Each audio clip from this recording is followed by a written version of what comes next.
And you are the founder of OWISE, and we're definitely going to hear more about that. What I love is just your background of being a serial entrepreneur in life sciences.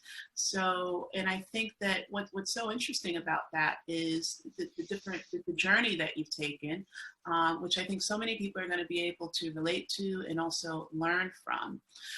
What I like to always start with is background, education, childhood, growing up. So tell me a little bit more about your background, education, where it all started for Anne. No, that's all right. No, that's a wonderful, wonderful start, because sometimes you forget about your background and how important it can be. So I grew up, actually, I was born in like the fourth biggest city in the Netherlands. So, you know, I'm just sort of an average Dutch person.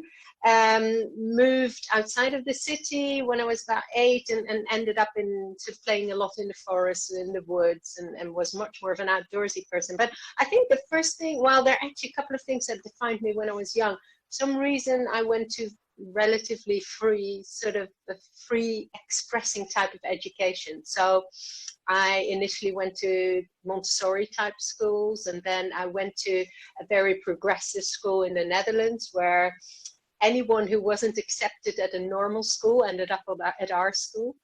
So we had a lot of misfits and different people, totally heterogeneous, different backgrounds. But what made that really interesting was that the payment level was according to people's parent salary. So anyone could enter the school, but the higher earning parents would pay more, and the lower earning parents could have their kids go to school for free.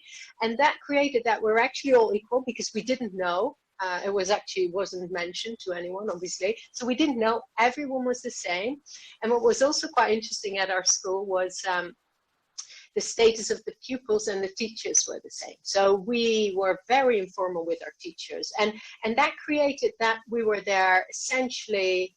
It was like a learning expedition, and I do recall certain subjects I enjoyed more than others, but biology was certainly a favorite of mine, and I was always interested in understanding sort of the human body and how it worked and why it wouldn't work. And admittedly, I had a little bit of background from home where my dad was teaching pharmacology at the university in the Netherlands. And I was always interested.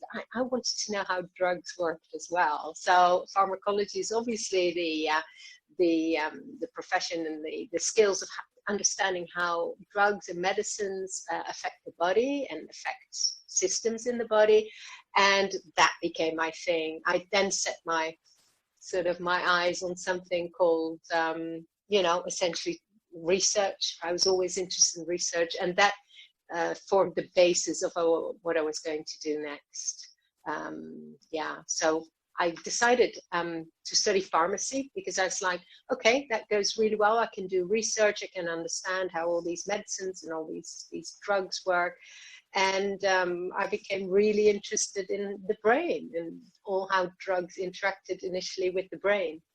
So that was really the basis of my youth. It was sort of having a free sort of free thinking education, if you like, being exposed to lots of different people from different parts of society in the Netherlands, and then focusing on biology research, essentially.